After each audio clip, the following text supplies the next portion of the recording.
กองบัญชาการทหารแขวงบุรีคำไซได้จัดตั้งพิธีประกาศแต่งตั้งหัวหน้าการเมืองของกองบัญชาการทหารแขวงบุรีคำไซพิธีจัดขึ้นในวันที่28 มีนาคม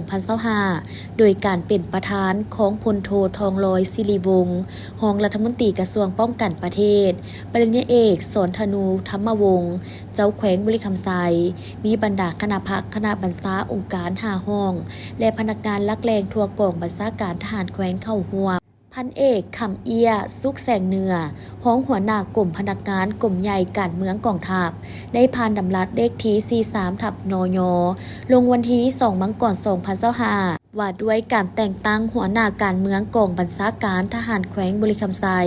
ซึ่งในนี้ได้แต่งตั้งพันเอกจันนีศรีสุขเป็นหัวหน้าการเมืองกองบัญชาการทหารแขวงผู้ใหม่จากนั้นพลจัตวาจวงจันทร์ราชวงศ์หัวหน้าการเมืองกองบัญชาการทหารแขวงผู้เก่าซึ่งได้รับนโยบายอุดหนุนบำนาญก็ได้ขึ้นผ่านบทสรุปโดยย่อที่ดำรงตำแหน่งเป็นหัวหน้าการเมืองในระยะผ่านมาซึ่งได้เป็นเจ้าการเอาใจใส่นำพาซี่นำเวียกงานต่างๆตามพระบทบาทหน้าที่ของตนซึ่งสามารถสร้างได้ผลงานหลายด้านเป็นต้นแมนรักษาได้ความสามัคคีเหตุให้สภาพมีความสงบพนักงานสมาชิกพรรคมีแนวคิดการเมืองนักแน่นมีความจงรักภักดีต่อประเทศชาติต่อพรรคต่อประชาชนผลงานดังกล่าวย้อนมีการนำพาอย่างใกล้ชิดของคณะพรรคขั้นถึงก็คือคณะพรรคแต่ละขั้นเหตุให้มีผลสำเร็จอย่างจบงามตลอดมาพันเอกจันนีศรีสุขได้กล่าวรับหน้าที่พร้อมทั้งให้คำมั่นสัญญาว่าจะใส่ทุกความรู้ความสามารถเข้าในการจัดตั้งปฏิบัติหน้าที่ให้ดีที่สุดตามที่ซี่น้ำของขันเทิงให้มีผลสำเร็จจากนั้นได้พร้อมกันลงน้ำบทบันทึกการมอบหน้าที่ระหว่างหัวหน้าการเมืองผู้เก่าและผู้ใหม่อย่างเป็นทางการ